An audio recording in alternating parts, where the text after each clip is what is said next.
Suggested retail price kan sardinas may dagdag 2 pesos susug sa DTI. Ahensya nilinaw na bako gabos na sardinas may pagmahal sa presyo.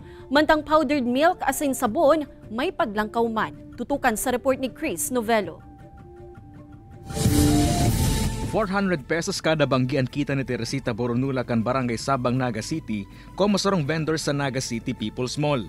Aminado ini, nakulang an sa yung kinikita sa araw daw urog na sa mahal kan barakalon, kun kaya madalas an sa indang panira, dilatang sardinas. Pag mahal ang kalagang sardinas kami, isama sa kangkong, sa gulay, ubos kamuti, yan pikakan may permi. Alagad ang presyo kan dilatang binabakal ni Teresita, kabali sa mga produktong may adjustment sa suggested retail price o SRP na tinugutan kan DTI. Mako na kaming toyo na may asin. Pwede na po yan. Tatuod mo kami sa pagtios.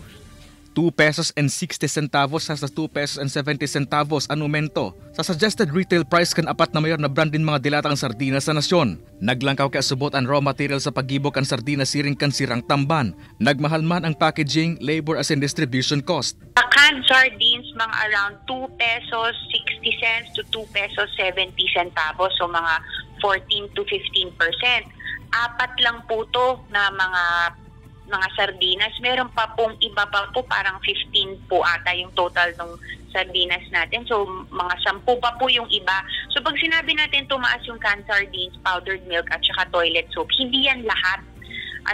Ilan lang na mga item doon sa under canned sardines. Saro sa 5 mayor na brand man kan powdered milk ang nagmahal man in 6 pesos. Mantang apat sa 10 brands man in sabot ang may adjustment man in 1 peso and 50 centavos sa SRP. Huwag sana nilang ikabahala yung napapabalitang price adjustment. Unang-una, inaalala natin ang proteksyon ng ating mga consumer. So ang papayagan lang natin na pag-adjust ng presyo, yung mga matagal nang nag-file at saka nakapagbigay po ng mga ebidensya at saka supporting document na pinapakita nilang angkop nga yung hinihingi nilang price adjustment. Marurumduman ka na kaking semana ka ni pinalawas ka na hands-on bagong SRP bulletin sa kape asin sa asin. Kay banan si Carlo Abonita, Chris Novelo, Balitang Bicolandia.